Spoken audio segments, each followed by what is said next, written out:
High সবাইকে, আমি Ananya and again welcome back to my blogs. আজকের ব্লগটাতে দুদিনের ব্লগ একসাথে এডিট করছি, কারণ আমি সেরকম কিছু ভিডিও ক্লিপ নিতে পারিনি, অল্প অল্প করেই ভিডিও ক্লিপ নিয়েছিলাম। এটা হচ্ছে 11 তারিখের ভিডিও। 11 তারিখে আমার সকালে কোচবিহার যেতে হয়েছিল, কারণ 11 তারিখ আমার এক্সাম ছিল। তাই সকাল সকাল বেরিয়ে পড়েছিলাম আর ম্যাজিকে উঠে পড়ি আমাদের মাদারিহাট থেকে। তারপরে কোচবিহারে চলে যাই কলেজে, আর কলেজে গিয়ে এক্সামও দিয়ে দিই। আর এক্সাম দেওয়ার পরে হচ্ছে গিয়ে অল্প ভিডিও ক্লিপ নিয়েছিলাম। তারপর সেখানেই আগের দিনের ভিডিওটা সেখানেই এন্ড করি। আর আজকে এটা হচ্ছে কালকের ভিডিও। তো সকালবেলা ঘুম থেকে উঠে পড়েছিলাম, ঘুম থেকে উঠে যা যা করি ওগুলোই করছিলাম।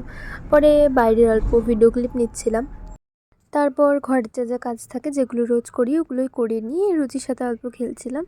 তারপরে আমি চলে যাই সানিয়াদের বাড়িতে, কারণ সারিয়া বলেছিল সানিয়াকে অল্প মেহেন্দি পরিয়ে দিতে, কারণ ওদের বাড়িতে আজকে 13 তারিখ, আজকে কালী পুজো। তো সেজন্য ওকে মেহেন্দি পরিয়ে দিয়েছিলাম।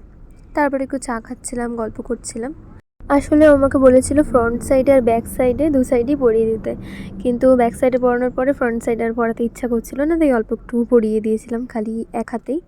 তো আর সেই ডিজাইনটা অতটাও ভালো হয়নি, যে দেখো উপরের ডিজাইনগুলো আমার খুব ভালো লেগেছে, কিন্তু নিচের ডিজাইনটা ভালো হয়নি অতটা।